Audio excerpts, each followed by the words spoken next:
On the afternoon of Friday, March 15th, 2024, Montgomery County Fire and Rescue crews were dispatched to LA Fitness in Gaitherburg for a report of a patient in cardiac arrest. Upon the arrival of MCFRS crews, the patient was found to be lying on the floor of the gym with bystanders performing chest compressions. Witnesses stated that the patient was running on the treadmill when he became dizzy and passed out.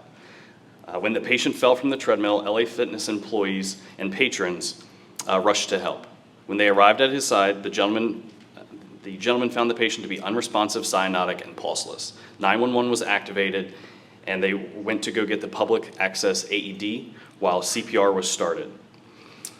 When they returned with the AED, the pads were applied. The AED analyzed the patient, and a shock was advised. The bystanders there delivered a shock, and the patient woke up and reached out their arm. At that time, Engine 708 arrived on scene. The crew from 708, led by Captain Gardner, performed a quick assessment and obtained a full set of vitals. The crew found the patient to be awake and responsive. The patient was confused but able to communicate with the crew. When Medic 732 and Paramedic Engine 731 arrived on scene, the crews assumed patient care. The patient told the crews that the last thing he remembers was feeling dizzy and having a scratching sensation in his chest.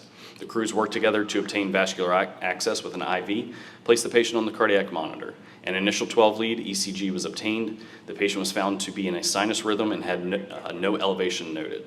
The patient remained stable and was packaged for transport and moved to the EMS unit. En route to the hospital, crews obtained a secondary 12-lead, which noted significant EKG changes with runs of ventricular tachycardia. The crew consulted with Shady Grove Medical Center and declared a STEMI alert, administered aspirin to the patient, and prepared to administer an amiodarone drip. Upon arrival at Shady Grove Medical Center, care was transferred to the waiting emergency department staff. The patient was stabilized in the emergency department and transferred to the cath lab.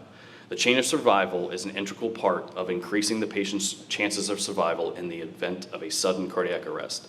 Thanks to the quick activation of 911, early access to an AED defibrillator, and bystander CPR, the knowledge, skills, and teamwork of the crews on scene, and the excellent care from Shady Grove Medical Center, the patient was discharged to home neurologically intact just 5 days later on March 20th, 2024. Thank you, guys.